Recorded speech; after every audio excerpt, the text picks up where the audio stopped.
All right, here with Cox head football coach Bill Stachelski. His team scrimmage preseason here with the Kings Fork Bulldogs. They've got grass-fit, I believe, next week before their opener against Bayside. Coach, you know about the speed and physicality and athleticism of Kings Fork. What'd you see and your impressions coming away from tonight?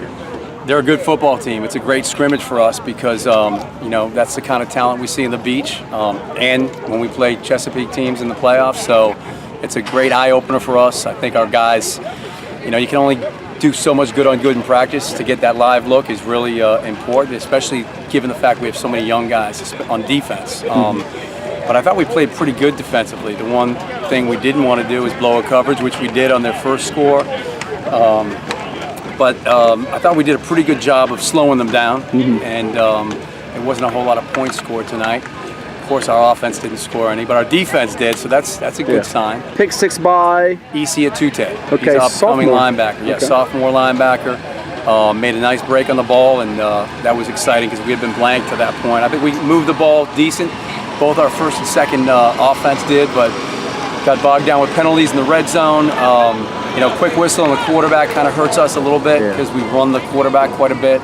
So Tavion Robinson didn't get as many touches as we normally would have.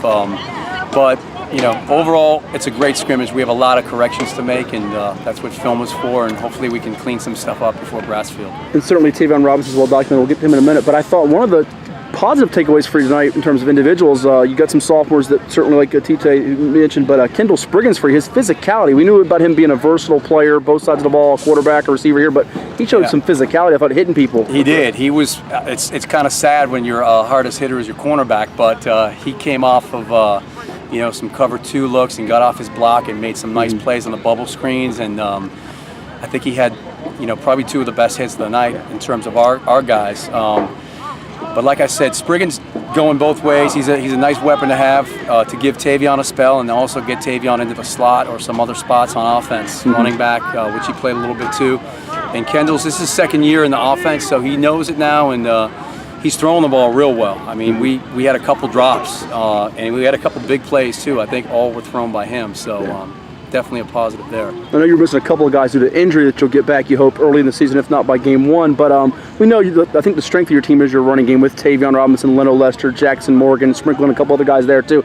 Sort of just the thing you're working on offensively, is the passing game, just some timing with it, or? Yeah, I mean, we have to pass the ball because so many teams come up and try and stop the run on us, and we've been working on it a lot. But as far as Kendall and Tavion go, I mean, they've both been getting a ton of reps throwing the ball. We do a lot of routes on air. So we're looking for a big improvement in that facet of the game. And, you know, to get those other athletes back that are injured, Keontae Jenkins, who's a speedster that can play in the slot, and Cullen Lyons as a middle linebacker, that's going to be huge when they eventually get back to being healthy. And last one, thank you for your time, at least compared to what I saw yesterday in terms of flags being around. Didn't seem like there was a lot of penalties tonight. Maybe for you guys as coaches, like, well, wait a second, we want none. But what do you want to kind of clean up in terms of offense, defense? What are the things you're going to point to the guys when you get back in the locker room? Well, I wrote them on the board in there. We're about to go over them. Fundamentals. We said no blown coverages. We had one. We said contain the edges. We had several plays where we did not do that. We wanted to contain the quarterback in the pocket. We did not do that on a couple occasions. Running to the football. We had a lot of guys in the right spot to make plays, but when one guy's trying to tackle some of these good backs, it's just not happening. We need 11 guys to the football. So pursuit stuff, and all this stuff that probably every team in Virginia is going to be working on this coming week after watching their first scrimmage film. I was pretty pleased with you know, a lot of aspects of the scrimmage, but we're going to go over that checklist right now. Thank you for reminding me. Okay, well, best wishes moving forward, and we'll talk to you soon. Appreciate it. Thanks, man.